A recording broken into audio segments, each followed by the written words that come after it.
Сәлем қыздар, бүгін біздер өте дәмді, құрамы қол жетімді, бастысы қонақтарымыздың көңілінен бірден шығатын, бір жегеннен барлығына ұнайтын дәмді салат әзірлейміз. Ол үшін ең алдымен осылай еттерімізді турап аламыз.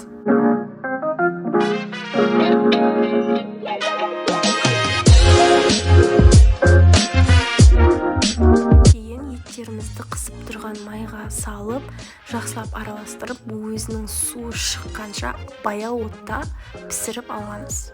Менде ет тез пісетін ет, сондықтан су құймаймын. Сіздерде ет ұзақ пісетін болса, өзінің суы тартылғаннан кейін ғана барып, жарты шай кесе құйсаңыздар болады. Осылай дәмдеуіш қызыл бұрыш және де тұз салып, жақсылап араластырып бетін жауып қоямыз.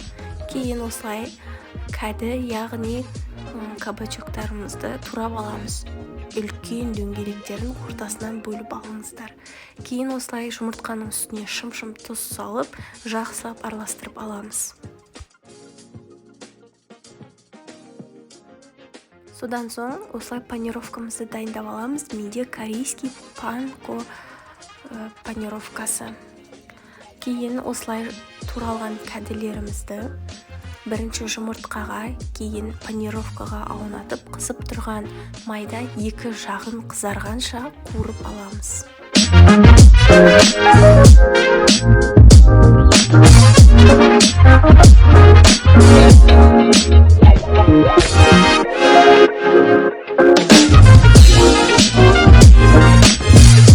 Болған соң саңырау құлақтарымыздың сыртын осылай ашып аламыз да ортасынан бөліп жіңішке етіп турап аламыз. Кейін піскен етіміздің үстіне салып, екеуін жақсылап араластырып, тағы да баяу отта пісіріп алатын боламыз.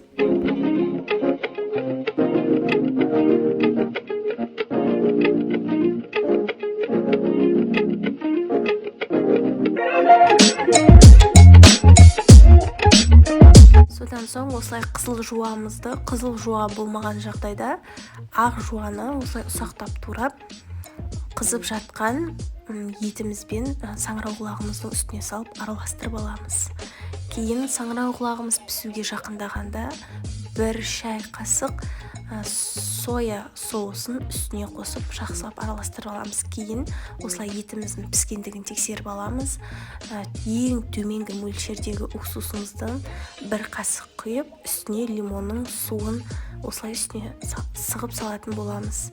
Кейін менде салат жапырағы, осылай салат жапырағын турап, етіміз бен саңырау құлағымыздың үстіне қойып, жақсылап араластырып, кейін тәуекелерімізге бөліп салатын боламыз.